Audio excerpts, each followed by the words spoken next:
Collectorate में नकुड़ विधायक एवं जिलाधिकारी ने जल जीवन मिशन के तहत की हर घर नल हर घर जल योजना की समीक्षा। आपको बता दें, विधायक नकुड़ मुकेश चौधरी जिलाधिकारी मनीष बंसल की उपस्थिति में कलेक्ट्रेट स्थित नवीन सभागार में जल जीवन मिशन के तहत हर घर नल हर घर जल योजना की समीक्षा हेतु जनपद में किए गए कार्यों की प्रगति के संबंध में बैठक आहूत की गई। विधायक नकुड़ मुकेश चौधरी ने हर घर जल योजना के तहत बेहतर कार्य योजना बनाकर रेस्टोरेशन करने के निर्देश दिए। उन्होंने कहा कि योजना इस तरह से बनाई जाए जिससे जन सामान्य को किसी प्रकार की कोई दिक्कत न आने पाए। शिथिल प्रगति पर कंपनियां बहाना ना बनाएं, बल्कि कार्य योजना बनाएं कि निर्धारित अवधि में लक्षित कार्य कैसे पूर्ण करना है। उन्होंने कहा कि हर घर नल हर घर जल केंद्र एवं प्रदेश सरकार की जनहित में महत्वाकांक्षी एवं शीर्ष प्राथमिकता की योजना है। इस योजना के धरातल पर क्रियान्वयन में लापरवाही ना हो। उन्होंने बैठक में अपनी विधानसभा के 93 ग्रामों में किए जा रहे कार्यों का फीडबैक देते हुए अपने सुझाव दिए। जिलाधिकारी मनीष बंसल ने समीक्षा के दौरान कहा कि गुणवत्ता से किसी भी प्रकार का समझौता नहीं किया जाएगा। जहां पर रेस्टोरेशन का कार्य खराब है वहां दोबारा किया जाए। इसके लिए उन्होंने टीपीआई को मौके पर जाकर रिपोर्ट उपलब्ध कराने के निर्देश दिए। उन्होंने कहा कि जहां पर पाइपलाइन कार्य पूर्ण हो चुका है वहां पर टीम लगाकर रेस्टोरेशन का कार्य 30 सितंबर तक पूर्ण किया जाए। उन्होंने जनपद में कार्य कर रही कंपनियों को निर्देश दिए कि टीमों द्वारा किए जा रहे कार्य का प्रतिदिन जियो टैग फोटो उपलब्ध कराना सुनिश्चित करें। Saharanpur railway station platform number 4 से जीआरपी पुलिस ने एक शातिर चोर को किया गिरफ्तार, की कार्रवाई। आपको बता दें, पुलिस अधीक्षक रेलवे अनुभाग मुरादाबाद आशुतोष शुक्ल के निर्देशन में जीआरपी पुलिस अपराधियों के विरुद्ध कार्रवाई कर रही है। थाना जीआरपी पुलिस ने एक शातिर अभियुक्त असलम को Saharanpur railway station platform number 4 से गिरफ्तार करने में महत्वपूर्ण सफलता प्राप्त की है, जिसके कब्जे से पुलिस ने चोरी के 2 मोबाइल फोन बरामद किए हैं। संबंधित धाराओं में कार्रवाई करते हुए दोनों अभियुक्त गणों को न्यायालय के समक्ष पेश किया गया है। गिरफ्तार करने वाली टीम में उप निरीक्षक विपिन कुमार, हेड कांस्टेबल विश्वास कुमार मौजूद रहे। कलेक्ट्रेट पहुंचे रिटायर्ड फौजी ने अधिकारियों से लगाई इंसाफ की गुहार, कहा या मिले इंसाफ या दिया जाए मृत्युदंड। आपको बता दें, खाताखेड़ी निवासी रिटायर्ड फौजी मोहम्मद शाहिद ने अधिकारियों से इंसाफ की गुहार लगाई है। पीड़ित रिटायर्ड फौजी का कहना था कि रिटायर होने पर जो उनको फंड मिला था उससे उन्होंने एक प्लॉट खरीदा था। उक्त प्लॉट पर नगर निगम ने जबरन नाला निर्माण कर दिया, जिसको लेकर वह लगातार अधिकारियों के चक्कर काट रहे हैं, लेकिन उनकी कोई सुनवाई नहीं हो रही है। वह जिलाधिकारी से भी मिले और न्याय की गुहार लगाई। पीड़ित का कहना था कि रिटायर्ड फौजी को या तो मृत्युदंड दिया जाए या अधिकारियों द्वारा इंसाफ। जी सर, अपना नाम बताइए। श्रीमान, मैं रिटायर्ड फौजी हूँ, मेरा नाम शाहिद है, खत्ताखेड़ी सहारनपुर का रहने वाला हूँ। श्रीमान, रिटायरमेंट के का जो फंड मुझको मिला था, मैंने उससे एक प्लाट खरीदा जिस पर नगर निगम ने उस पर जबरन नाले का निर्माण करा दिया। नाले के निर्माण में मेरी 8 लाख की जगह चली गई। नगर आयुक्त के आदेश के मुताबिक वहाँ पर पैमाइश करानी थी, लेकिन पैमाइश नहीं कराई गई। पैमाइश 13 महीने बाद तहसील से कराई गई, जो अब तक 10 बार पैमाइश हो चुकी है। लेकिन पैमाइश करने के बावजूद तहसीलदार ये नहीं लिख पाते हैं कि मेरी ज़मीन कितनी चली गई है, कितनी कम है। जो वे दर्शाते हैं बार बार कि हमने राजस्व की जगह पर सरकारी कुल पर नाले का निर्माण किया है, तो वहाँ पर खतौनी के मुताबिक राजस्व की जगह भी नहीं है। खतौनी मेरे पास है, ये सिर्फ जो है मुझे गुमराह किया जा रहा है। पिछले 3 साल से 1500 से ज़्यादा IGRS मेरी सरकारी पोर्टल पर है। नगर निगम में सुनवाई होती नहीं है। नगर आयुक्त साहब के पास जाता हूँ, पूरे दिन बैठा रहता हूँ, मुझे धक्के मार के बाहर कर दिया जाता है। वहाँ शाहिद जी, क्या आपने DM साहब को या SSP साहब को इस बात से अवगत कराया? श्रीमान, मैंने कमिश्नर साहब को भी अवगत कराया है, DM साहब को भी, पिछले जो DM साहब थे उससे पिछले थे, सबको अवगत कराया है। मैं 10 से 12 बार पिछले दोनों DM साहब से मिला हूँ। नए DM साहब आए हैं, इनको भी अवगत कराया है। तो क्या मामला है फौजी साहब की अब तक जो आपकी सुनवाई नहीं हो रही है, और अगर नहीं होती तो आगे क्या करेंगे आप? श्रीमान, अगर मेरी सुनवाई नहीं होती है तो मैं आगे लखनऊ जाऊँगा, सेम वर्दी में ही सेम स्टिकर लगा के जाऊँगा। क्यों मेरी सुनवाई नहीं हो रही है? एक बार मैं गया था लखनऊ, लेकिन मुख्यमंत्री कार्यालय में मेरी मुलाकात नहीं हो पाई थी। वहाँ से भी मेरी शिकायत आई है और वो भी ऐसे ही निस्तारित हो गई। अच्छा फौजी साहब, आपने लिखा है फौजी को मृत्युदंड या अधिकारियों से इंसाफ, क्या है ये, क्या चीज़ करेंगे? श्रीमान, जब मेरे साथ इंसाफ नहीं हो रहा है, अधिकारी इंसाफ नहीं करना चाहते हैं, तो मुझे मृत्युदंड दे दीजिए। मैं क्यों गुमराह हूँ, बार बार क्यों चक्कर काटूँ? अब मुझे भी अपने बीवी बच्चे पालने हैं, तो मैं क्यों अपनी नौकरी छोड़ के आऊँ? मैं जहाँ नौकरी करता हूँ 1500 रुपये रोज के, मेरी दिहाड़ी मारी जाती है। इलाहीपुरा में नालियों में गोबर बहाने वाली डेयरी संचालकों पर निगम ने की कार्रवाई, मचा हड़कंप। आपको बता दें, नगर निगम ने इलाहीपुरा में नालियों में गोबर बहाने वाली 2 डेयरियों से 40,000 रुपए जुर्माना वसूला।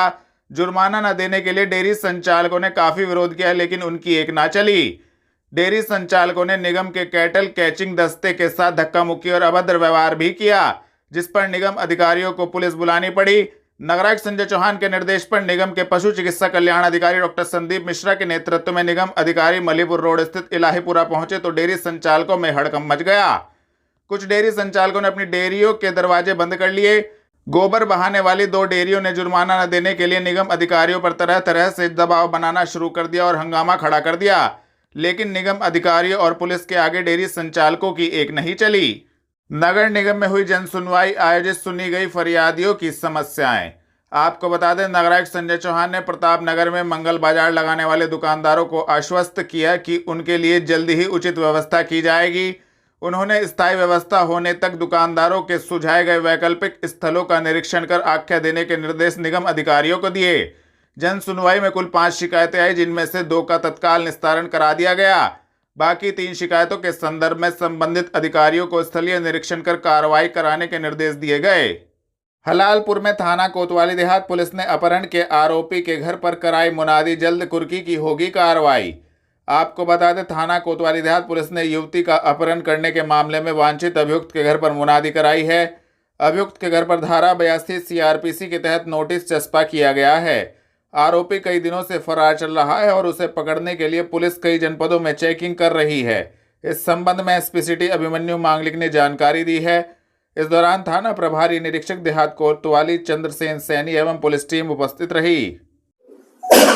तो कोतवाली देहात पुलिस ने एक आरोपी के घर पर नोटिस चस्पा किया, क्या है पूरा मामला?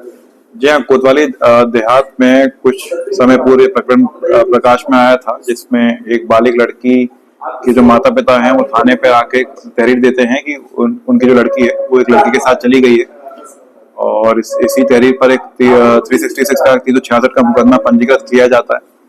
उसमें वो जो लड़का है जो लड़की को लेके गया है उसके परिजन उसमें अभियुक्त बनाए जाते हैं।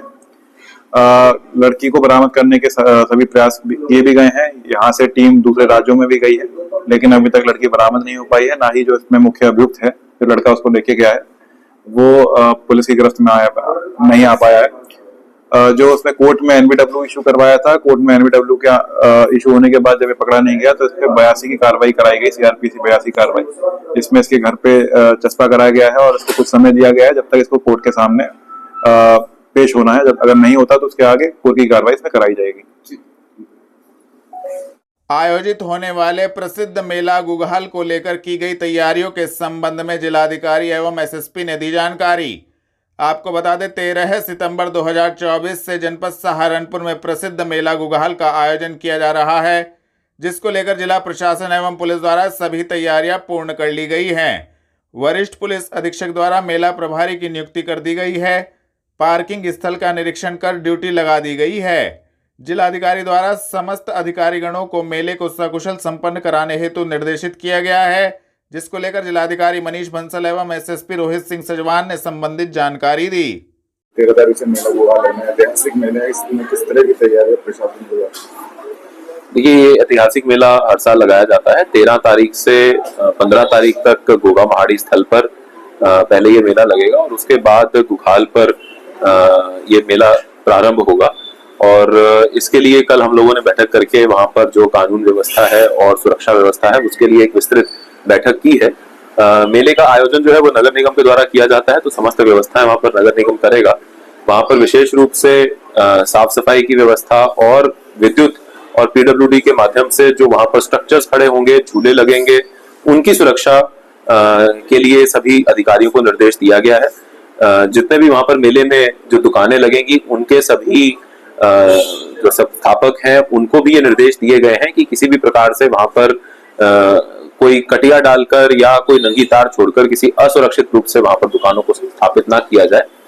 और भीड़ भाड़ क्योंकि काफी रहेगी, वहां पर पर्याप्त मात्रा में पुलिस फोर्स और हमारे मजिस्ट्रेट तैनात रहेंगे और एक बहुत ही सौहार्दपूर्ण तरीके से, व्यवस्थित तरीके से मेले का आयोजन किया जाएगा। 13 तारीख से जो प्रसिद्ध मेला है उसकी शुरुआत होने जा रही है, जिसमें कि मेला प्रभारी की नियुक्ति मेरे द्वारा कर दी गई है। इसमें सभी ड्यूटियां जो है वो लगाई जा चुकी हैं। जितने भी हमारे यहाँ पे पार्किंग का स्थल है उसको चिन्हित किया गया है और पार्किंग स्थल पर लोग अपने वाहन को पार्क करें, जिससे कि वहां कोई अन्य समस्या जाम की या फिर चोरी इत्यादि घटनाएं ना हो, उसके लिए हमने बताया गया है। सभी जो हमारे एसपी सिटी हैं और जो हमारे ग्रामीण के जो इंचार्ज हैं उनके द्वारा उसका स्थल का भ्रमण कर लिया गया है और इसमें पुलिस की तरफ से जितनी भी ड्यूटियां या जितनी भी प्रक्रियाएं यहाँ पे की जाती हैं वो सारी संपूर्ण तरह से कराई जा चुकी हैं। क्यूआरटी टीम डिप्लॉय कराई गई है और 13 तारीख से जो मेला है उसका आयोजन सकुशल रूप से संपन्न कराया जाएगा। सर, गल्लो रोड पर जो माड़ी है वहाँ पर 3 दिन का मेला लगता है, उसके लिए रूट डाइवर्ट रहेगा? हाँ, इसमें वहां पर विगत वर्षों में जिस तरह की व्यवस्थाएं की गई थी उसी तरह की व्यवस्थाएं इस वर्ष भी रहेंगी और जितने भी हमारे श्रद्धालु हैं उनको कोई दिक्कत ना आए और आमजन का भी जो जनजीवन है प्रभावित ना हो, इन दोनों ही बातों का उसमें ख्याल रखा गया है। दिल्ली रोड स्थित होटल सभागार में chamber of industries and services के द्वारा किया गया प्रेस वार्ता का आयोजन दी संबंधित जानकारी। आपको बता दें, सहारनपुर में उच्च स्तरीय औद्योगिक कार्यशाला CIS संवाद 2024 औद्योगिक संगम का आयोजन भव्य स्तर पर किया जाएगा, जिसको लेकर chamber of industries and services के द्वारा एक प्रेस वार्ता का आयोजन दिल्ली रोड स्थित होटल सभागार में किया गया, जिसमें अध्यक्ष रविंद्र मिगलानी ने बताया कि संस्थागत वर्ष की भांति इस वर्ष भी उच्च स्तरीय एक औद्योगिक कार्यशाला का आयोजन किया जाएगा, जिसको लेकर संबंधित जानकारी दी। रविंद्र मिगलानी, अध्यक्ष chamber of industries and services Saharanpur. आज किस लिए बैठक का आयोजन? हमने chamber of industries and services द्वारा एक औद्योगिक कार्यशाला 16 सितंबर से 21 सितंबर तक 6 दिन लगातार करने जा रही है। उसी उपलक्ष्य में हमने एक प्रेस वार्ता आज की है, उसमें आप सभी पत्रकार बंधुओं का हार्दिक स्वागत और अभिनंदन।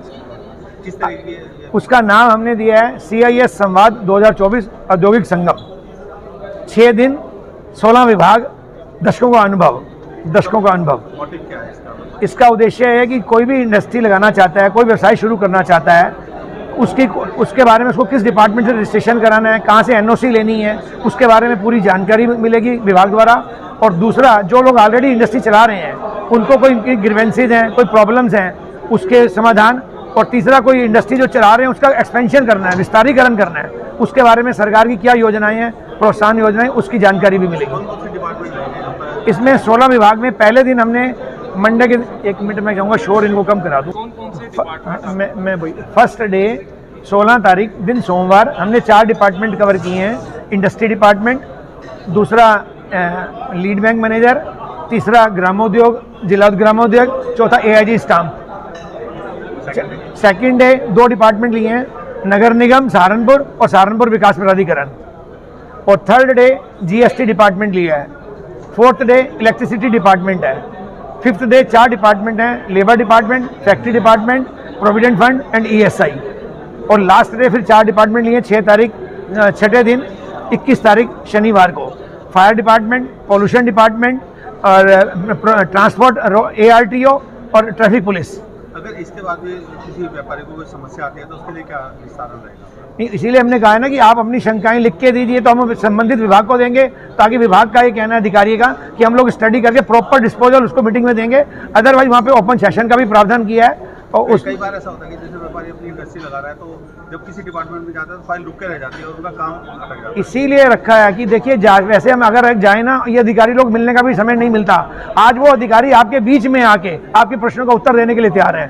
ये बहुत ही एक गोल्डन अपॉर्चुनिटी है, तो इसका सबसे ज़्यादा फायदा उठाना चाहिए। क्या मिगलानी जी इसके लिए नहीं, पोर्टल नंबर नहीं किया, हमारा व्हाट्सअप नंबर है, ईमेल है और समय समय पर हम लोग मीडिया CIS का पोर्टल तो हम कर रहे हैं, चला रहे हैं ऑलरेडी। तो CIS के पोर्टल उस पर आप कर सकते हैं। इसका व्हाट्सएप भी है, CIS का कंप्लीट अपने आप में पूरा सिस्टम है। और इसका सबसे बड़ा फायदा यही है कि जो भी आदमी हिचक करता है अधिकारी के ऑफिस में जाने में या पूरी अपनी बात कहने में, वो ये व्यापारियों का संगठन है, ये सहारनपुर वालों का संगठन है। तो हम ये चाहते हैं कि संगठन में बैठकर, अपने घर पर बैठकर वो अधिकारियों से मित्रवत बात कर सकता है, अपनी बात, अपनी शंका बड़े आराम से रख सकता है और उसका सॉल्यूशन ले सकता है। मंडी समिति रोड स्थित अस्पताल में इलाज के दौरान महिला की हुई मौत, परिजनों ने किया हंगामा। आपको बता दें, मंडी समिति रोड स्थित अस्पताल में इलाज के दौरान एक महिला की मौत हो गई। मिली जानकारी के अनुसार प्रसव के दौरान अत्यधिक खून बहने के कारण महिला की मौत हो गई, जिसको लेकर महिला के परिजनों ने अस्पताल में जमकर हंगामा किया। परिजनों का आरोप था कि डॉक्टरों की लापरवाही के चलते महिला की मौत हुई है। सूचना मिलते ही मौके पर पहुंची पुलिस ने गुस्साए लोगों को समझा बुझाकर शांत कराया। राधा विहार स्थित महाशक्ति पीठ वैष्णवी महाकाली मंदिर में गणेश महोत्सव में पूजा के अवसर पर स्वामी कालेंद्रानंद महाराज ने कहा, गणपति विघ्न हरकर सभी का कल्याण करते हैं। श्री राम कृष्ण विवेकानंद संस्थान के तत्वाधान में आयोजित गणेश महोत्सव पूजा में गणपति महाराज का विधिवत स्नान कराया गया और शहद से गणेश जी का महाअभिषेक किया गया। इसके उपरांत गणेश जी का श्रृंगार कर महाआरती उतारी गई और प्रसाद वितरण किया गया। नव दुर्गा विग्रह प्राण प्रतिष्ठा समारोह में विधि विधान के साथ हो रही है पूजा अर्चना। आपको बता दें, श्री बागेश्वर महादेव मंदिर के प्रांगण में नव दुर्गा विग्रह प्राण प्रतिष्ठा समारोह का आयोजन 6 सितंबर से पंडित योगेश दीक्षित, पंडित माधव व पंडित राम प्रसाद आचार्य, पंडित सुनील दीक्षित के दिशा निर्देशन में चल रहा है, जिसमें प्रतिदिन पूजा अर्चना चल रही है और शाम को संध्या आरती होती है। श्री बागेश्वर महादेव मंदिर के कोषाध्यक्ष घनश्याम माहेश्वरी ने संपूर्ण जानकारी दी। श्री कोषाध्यक्ष श्री बागेश्वर महादेव मंदिर, बागेश्वर महादेव मंदिर के अंदर नव दुर्गा मूर्तियों की प्राण प्रतिष्ठा समारोह चल रहा है। 6 तारीख से लगातार प्रतिदिन सुबह 7:30 बजे से 11 बजे तक पूजा होती है और शाम को 1.5 घंटा पूजा होती है। इस पूरे अनुष्ठान के अंदर 17 ब्राह्मण पूजा कर रहे हैं। एक ब्राह्मण काशी से हैं, बनारस से, हरिद्वार से और मथुरा से आए हुए हैं। इस पूरे कार्यक्रम को पंडित योगेश दीक्षित जी और मंदिर के पंडित जी पंडित माधव जी और राम प्रसाद जी के साथ आचार्य सुनील दीक्षित जी इस कार्य को संपूर्ण करा रहे हैं। 12 तारीख को इसकी पूर्ण आहुति और मूर्तियों की प्राण प्रतिष्ठा होगी और 11 तारीख को इसमें शोभा यात्रा सुबह 9 बजे से रहेगी। माँ भगवती की कृपा सभी पर बनी रहे। पूरे सहारनपुर मंडल के अंदर सहारनपुर बागेश्वर महादेव मंदिर में पहली बार नव दुर्गा की स्थापना, जिनका स्वरूप 2 फीट बाई 3 फीट का है, ऐसी मूर्तियों की विग्रह की स्थापना हो रही है। सभी पर माँ भगवती की कृपा बनी रहे।